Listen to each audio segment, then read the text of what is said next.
Notre monde traverse actuellement une crise de conscience générale. Cette crise de conscience touche le monde en général et notre société en particulier. La question qui se pose est donc la suivante.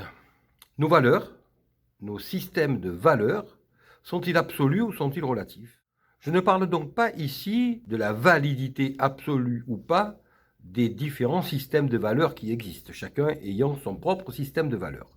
Mais dans notre propre système de valeurs, la question qui se pose est de savoir si ce qui est une valeur absolue pour nous un jour le sera le lendemain, et si elle ne l'est pas, la valeur l'était-elle vraiment? Était-elle vraiment une valeur ou n'était-elle qu'une valeur de circonstance?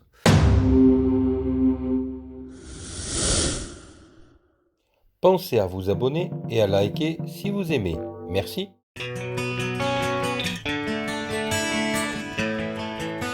Cela fait référence bien entendu à tous les serments que nous pouvons prêter, les serments de fidélité par exemple. Que deviennent-ils lorsque la circonstance a disparu? Lorsque nous avons prêté serment de fidélité à un système, à une personne, à une cause, si cette personne, si cette cause disparaît, notre serment, notre fidélité doit-elle disparaître aussi? Là est une véritable question qui se pose, et certaines personnes se posent cette question, à savoir lorsque l'on a milité pour une cause, et que cette cause, pour une raison ou pour une autre, eh bien, s'atténue, disparaît, sommes-nous libérés de nos engagements ou ne le sommes-nous pas? Lorsque vous avez, par exemple, vécu avec quelqu'un pendant X années et que cette personne pète les plombs, tombe malade, Alzheimer ou autre, cela vous donne de bonnes raisons de ne plus respecter vos engagements, bien sûr. Mais dans ce cas-là, vos engagements n'étaient-ils là que en vertu de la circonstance, ou n'était-il que des engagements de circonstance, ou bien était-ce un engagement absolu qui dépasse, qui doit dépasser la circonstance? Là est une vraie question. Lorsque vous êtes un groupe et que vous prêtez serment de fidélité, par exemple, à ce groupe, qu'il s'agisse, par exemple, un groupe qui va militer pour la justice, pour l'honnêteté, et que ce groupe disparaît, êtes-vous libéré de ces obligations? Vous êtes-vous engagé vis-à-vis du groupe ou vous êtes-vous engagé vis-à-vis de vous-même?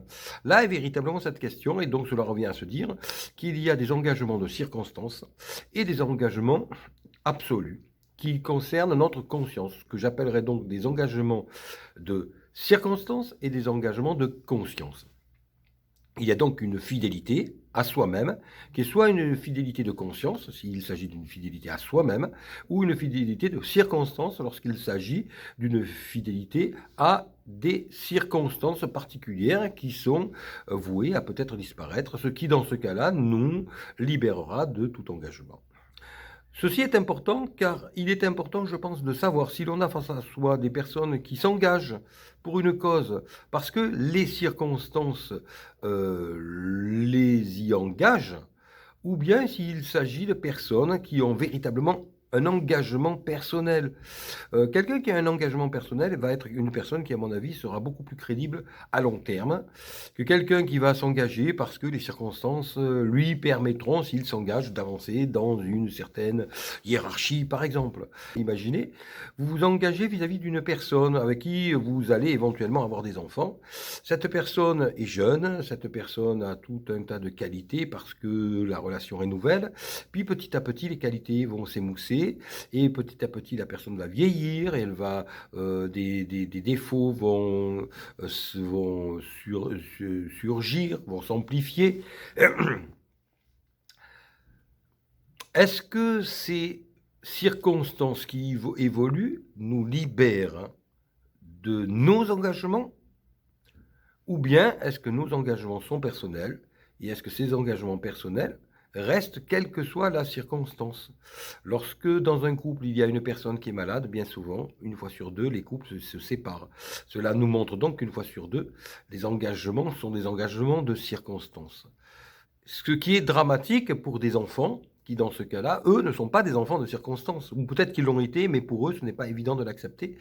Donc, pour des enfants qui voient les parents se séparer, un des parents se séparer de l'autre parent parce que celui-ci va peut-être avoir peut-être un mauvais passage, ou peut-être une maladie, ou peut-être des circonstances qui vont changer, eh bien, cela revient à dire pour ces enfants qu'ils ne sont pas des enfants qui ont été voulus en soi, mais des enfants qui ont été des enfants de circonstances, parce qu'il était de circonstances d'avoir des enfants lorsqu'on leur naît à deux et lorsqu'on leur a un certain âge et que l'on se trouve dans une certaine situation. Ces enfants de circonstances voient donc des parents qui pour eux sont des parents de cœur, des parents absolus, se rendre coupables de devenir des parents de circonstances qui arrêtent d'assumer leur fonction de parents, ce qui est bien entendu irrattrapable pour des enfants.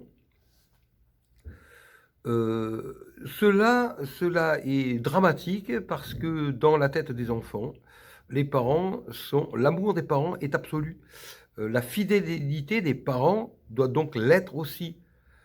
Et même si la vie des parents se sépare, à la limite, cela pourrait être acceptable pour les enfants si cela est organisé, structuré, et que le noyau, la structure parentale, reste pour les enfants. Pour qui, d'ailleurs, la vie des parents n'est pas une priorité. Il n'est par exemple pas prioritaire que les parents vivent ensemble. Par contre, il est prioritaire pour les enfants que les parents restent ensemble en tant que parents lorsqu'il y a quelque chose à assumer pour le bien de leurs enfants. Parce que ceci est un engagement qui est un engagement soit de conscience, comme je le disais au début, soit un engagement de circonstance. Lorsque l'on a des parents qui ont donc des parents, comme toute autre personne, qui est capable de s'engager en conscience, nous avons affaire à une personne qui est vraie. Lorsque nous sommes face à quelqu'un qui n'est capable que d'avoir des engagements de circonstance, eh bien finalement on se demande s'il y avait quelque chose de vrai dans cette personne. En fait, rien n'est vrai dans le sens où à partir du moment où les circonstances changent, les engagements changent, il ne reste rien. Donc, j'en reviens à me dire qu'à la limite, seul vaut la peine de vivre avec quelqu'un, dans quelque domaine que ce soit, si ce quelqu'un est une personne capable d'un engagement de conscience, et surtout pas une personne qui n'est capable que d'un engagement de circonstance. Cette vidéo est un peu compliquée, elle ne va pas intéresser tout le monde, elle ne va intéresser que les personnes qui ont vraiment un questionnement profond sur les valeurs qui sont les nôtres.